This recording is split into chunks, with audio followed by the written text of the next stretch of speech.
Olá, amados irmãos, que bom estarmos juntos para mais uma vez estudarmos a lição da Escola Sabatina. E hoje, quinta-feira, 16 de janeiro, nós temos como tema para o nosso estudo um alvo digno. Bom, amados irmãos, lembrando que nós já estamos chegando a quase 1.000 inscritos no nosso canal. Amém, para a honra e glória de Deus. Sim, nós temos como principal objetivo neste canal e através desse trabalho levar a palavra de Deus e abreviar assim a sua volta. Nós estamos vendo aqui nos comentários que a gente está alcançando muitas pessoas em vários estados do Brasil e até mesmo fora. E isso nos deixa muito feliz e com o desejo no coração de continuar ainda mais esse trabalho. Não parar, não desistir. Compensa demais levar a palavra de Deus às pessoas. Isso é lindo, isso nos alimenta, isso nos fortifica. Então, que vocês orem por nós para que a gente continue esse trabalho. A gente vai estar orando por vocês também. Maravilha? Vamos ao estudo de hoje? Bom, eu convido você a abrir a sua Bíblia no livro de Marcos, no capítulo 9 e no versículo 17 ao versículo 29. Aqui a gente vai se deparar com uma linda história. A história de um menino que foi curado por Jesus. Bom, Jesus estava no Monte da Transfiguração. E quando Jesus desce, ele se depara com um pai já cansado, um pai já exausto de tanto ver o seu filho sofrer. Um pai já, podemos dizer, sem fé. A Bíblia nos dá esse vislumbre.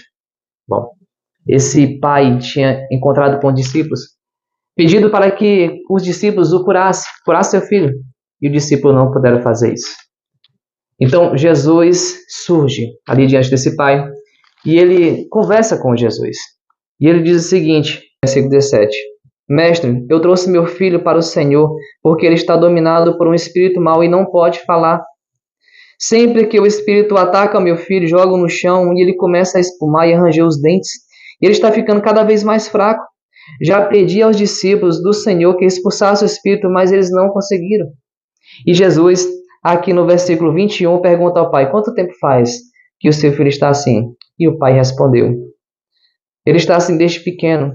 Muitas vezes o espírito joga no fogo e na água para matá-lo. Mas se o Senhor pode, então nos ajude. Tenha pena de nós. Amados irmãos, esse homem estava diante de Jesus, aquele que tudo pode. Esse homem estava diante do Mestre, Jesus. Mas ele vai com dúvida. Por quê? A gente pode jogar esse homem? Não. Como eu disse anteriormente, esse homem estava cansado. Esse homem já não sabia mais o que fazer. Foi até os discípulos e esses discípulos não conseguiram expulsar esse demônio. Então ele estava sem fé.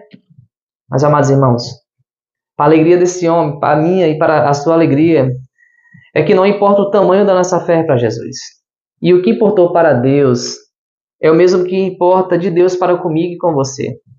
É o reconhecimento da nossa pequenez. É o reconhecimento da nossa insuficiência. Sim, nós não somos suficientes para resolver os problemas da nossa vida. Nós temos que ter Jesus.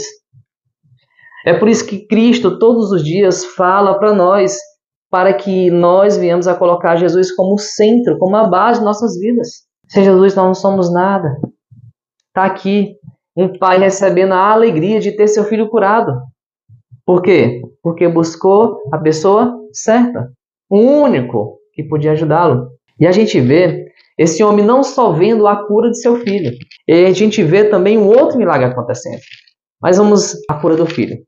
Aqui diz o seguinte, se eu posso, tudo é possível para aquele que tem fé. A gente não vê aqui Jesus dizendo, vai, tenha fé e volte. Não. A gente vê Jesus realizando o seu milagre. Jesus viu a oportunidade de mostrar o seu poder e honrar e glorificar a Deus nesse momento. E Jesus, claro, não perde as oportunidades que surgem diante dele para mostrar o seu amor.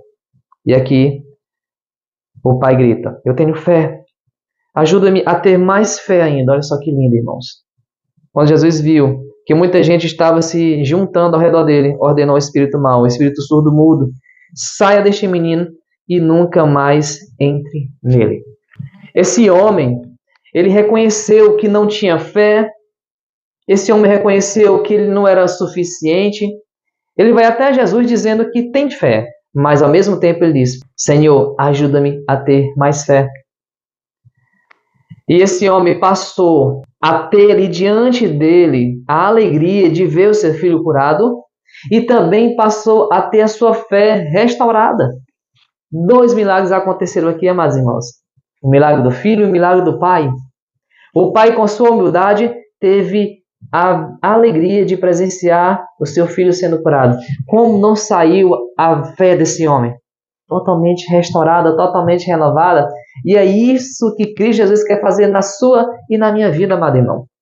Basta que a gente venha buscar Ele com fé.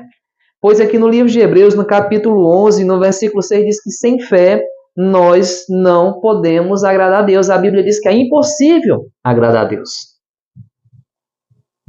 Aí nós pega e quer viver uma vida dissoluta de todos os jeitos, de todo jeito, e quer receber bênção.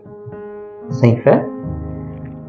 Muitas vezes a gente pede algo a Deus e logo em seguida, quando não dá certo, a gente vai a Deus e diz: bem que eu sabia que não ia dar certo. Que fé é essa? Fé, a Bíblia diz que é a certeza daquilo que não se pode ver. É isso. Fé é você entregar por completo algo nas mãos de Deus e descansar. E só esperar a bênção chegar, que ela vai chegar no tempo certo, no tempo de Deus. Cristo quer, irmãos, que nós venhamos a ter essa fé. Essa fé nós não conseguimos ela por si só. Ela é dom de Deus. Então que nós venhamos a buscar em Deus aquilo que a gente só pode encontrar nele. E aqui no finalzinho da lição nos diz o seguinte: referindo-se a Deus, Paulo disse que devemos ter o propósito de agradar. Devemos pedir a Deus que nos transforme de modo que o nosso interesse seja o bem daqueles que amamos, e que Ele aumente nosso amor, para que esse amor alcance outras pessoas. E no versículo 12 do livro de Romanos, capítulo 10 e 13, diz o seguinte: amem uns aos outros com amor fraternal. Quanto à honra, deem sempre preferência aos outros. Quanto ao zelo, não sejam preguiçosos, sejam fervorosos do Espírito.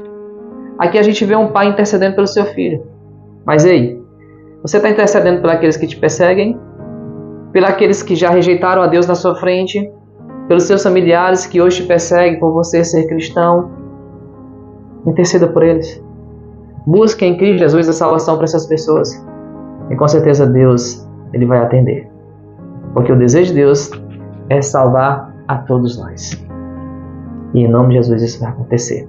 Amém? Vamos orar? Maravilhoso Deus e eterno Pai, muito obrigado por esse estudo incrível, por essa história incrível que você nos traz da Tua Palavra, e a lição da Escola Sabatina nos relembra. Que esses ensinos venham ficar na nossa mente, no nosso coração. E Ele venha refletir na nossa vida, no nosso caráter, na nossa prática diária, para com os outros.